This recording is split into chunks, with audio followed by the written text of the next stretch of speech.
one of the visions we have is to engage much more in partnership. Partnerships within our sector, but also partnerships across our sectors.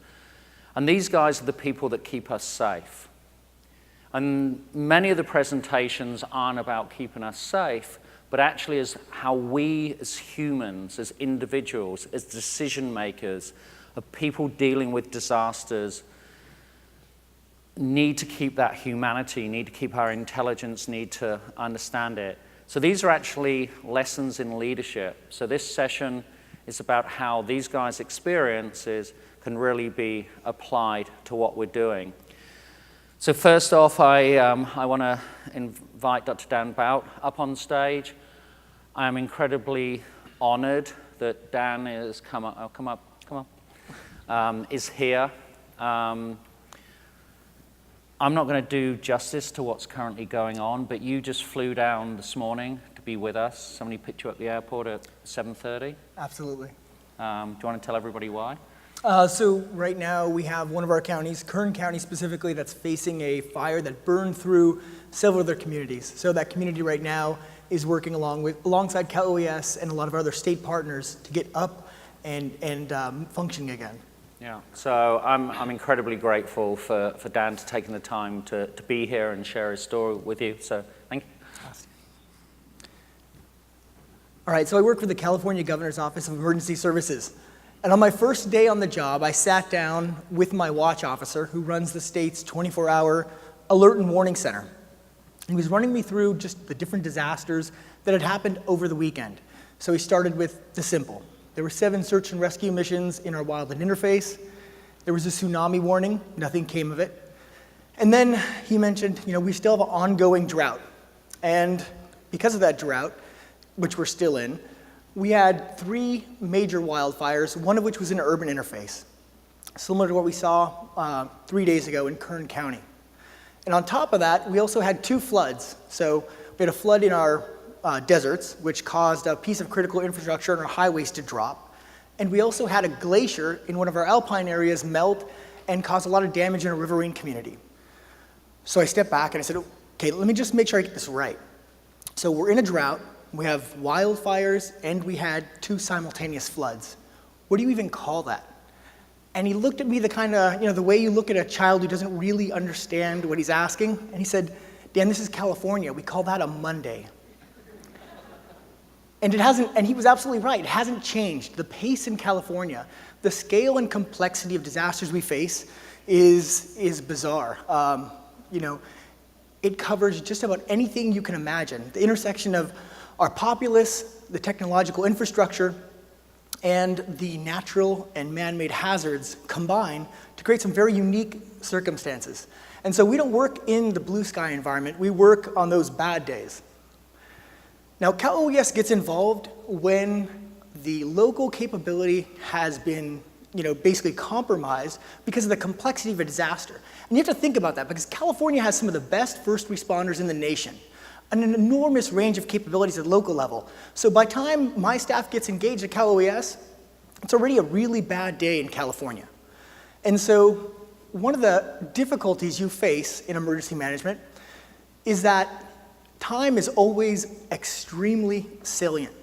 And so the public's, government's, if you look at government's responsibilities, what people expect of government, one of those core foundational principles is that government protects life and safety, right? It's why we formed government in the first place, to protect that which is most valuable to us. And so when they're on their worst day, the expectation is that you're moving rapidly, that you're making decisions. And there's very little tolerance for anything that's seen as, bureaucratic or being slow to need. You just can't be slow to need. People remember how long it took to respond to those disasters. And it's very emotionally salient to them, right? They want to see their government leaning forward. But what that means is a lot of times we have to start making decisions on very slim data sets. So like many emergency managers, I came from another discipline. I started out in the military. I moved from the rank of private up through light colonel. And I was an infantry officer, and I focused specifically, besides the infantry, on information operations and strategy. And so, because I was a glutton for punishment, after I got out, I went through graduate school and focused specifically on how leaders adapt to crisis. So in extremis leadership, right? How you make decisions in those time-critical situations. And so one of the things you learn very quickly is you don't have the luxury of waiting for perfect information. You have to make a decision, and so you have time before an event occurs to go ahead and start putting the pieces into place, but you do not have the luxury of waiting. And here's one of the problems. So when we talk about planning, you plan against events.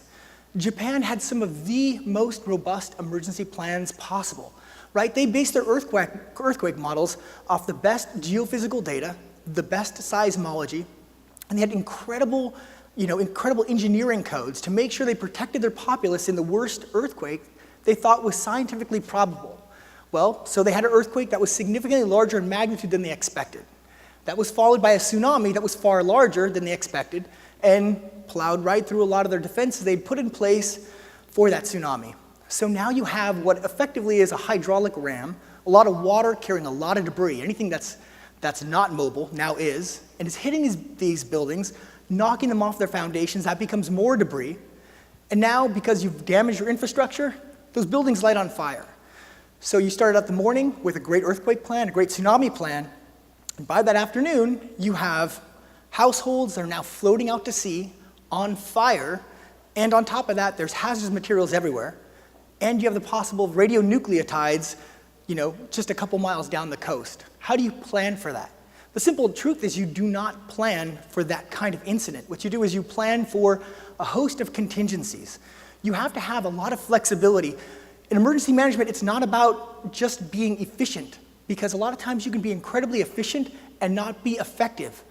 If you're very efficient, if you're cutting out every little corner in order to maintain that smooth flow, a lot of times what you're doing is you're cutting capability and you're making a very brittle interaction. And so you can't plan for everything, but you have to build resiliency into your personnel, into your systems, and into your technologies. And here's the other issue we face. So we have more computing power, more sensors in the environment, more satellites up. We have more ways of getting information about the environment than we've ever had in human history. And yet, and in fact, that's increasing at a severe rate, right? When you look at the Internet of Things and the potentials that brings, we are creating more avenues for getting information about our environment than we have the ability to integrate them. And so we live in an era that's data rich but information poor, and that's made even more difficult when you get into a crisis scenario, right? So emergency managers are trying to sift through these information feeds, and they're trying to find those salient pieces of information, but it is extremely cognitively demanding to make a decision in crisis. So when your adrenal glands hit the dump switch, and all of a sudden you feel the full emotional weight of all the people who are in crisis, that can be paralyzing. That can take away from your ability to cognitively function, right? You start going down into a far more methodical thought process. Now, if you're an expert, if you've had lots of experience in these types of situations, you can rely on something called recognition prime. So over the many years you have in your discipline, you've started to internalize a lot of those situations, what happened. You look for patterns in the environment because we're pattern-loving creatures. And when a new situation arises, you can then internally look at it, parcel it in different pieces and say, well, I've seen something that was kind of like this, and I can adapt off what I've done before. Well, for recognition prime to work with your experts, you have to have a good view of the information. And if you have too much, it can paralyze that decision-making process because it's hard to see the patterns when you're flooded with data. And so anyone who's been a parent here, at some point, you've been at the water park, you've been at the beach, you've been at the mall, and you're holding your child's hand, and you go to grab something, and then you turn around, and they're gone, right? And in that moment, you cannot think about anything. Whether you're shopping, whether your car is parked, whether you're going to get towed, everything disappears in that instant because all you care about is where is my child? And that gives insight into how important place is to how we understand the world. When something extremely valuable to you suddenly is out of your sight, it becomes the only thing you can focus on. That's a cognitive reality because we make sense of our world based on where we're at, our proximate location, what's around us, and in time. And so place provides an important avenue for looking at this data in two ways. One, cognitively, it allows us to make sense of the world in a naturalistic way. We did not adapt to look at spreadsheets and to go through and look on page 56 and it says We look at our environment and we understand our place in it by interpolating a lot of pieces of information onto a location, because that makes intuitive sense to us. And it doesn't matter if you're an expert or a novice, you can understand a whole host of data streams if you collapse those onto a single location. And the other piece is, Place also offers an opportunity to take multiple data sets and compare them, because it's no longer apples and oranges, it's apples and oranges here in this location. So it provides a means for taking disparate data and collapsing them into a single focus point in which you can then make sense of that data. Now, I've told you a little bit about some of the technological tools. We also learned a lot of lessons on how we use these technological tools. The first is you'll hear very frequently, common operating picture, common operating platform. And I would argue to you that that is something whose day has passed, essentially. There is no agency, my agency, FEMA, our local partners, who has the authorities, the capabilities, and the responsibilities to handle all the different situations going on in the environment in these catastrophic scenarios, and definitely not as they get complex and start to cascade. It has to be a collaborative partnership, but we're talking about an enormous amount of interconnectedness. And so when you have that idea of a COP, that there's one thing, I have this salient list of what matters most to all of us, it doesn't fit reality, because different people have to look at different things in real time. What matters, as opposed to the common operating platform, is that there's a common data set, that there's an agreement beforehand by all partners that if we're talking about the transportation network, we're using this map or this interface or these real-time live feeds. And as we adapt those, everyone knows that if you want the most common logistical data, you're going to this data set. Now, how you depict that, it's completely up to you. But it's not one size fits all, right? So we call these our situational templates. Now, one of the things we're very specific about is when we talk about templates, you run the danger in emergency management of oversimplification if you create a perfect, so if we had someone come from the outside and they said, you know what, we understand the complexities California faces in tsunamis.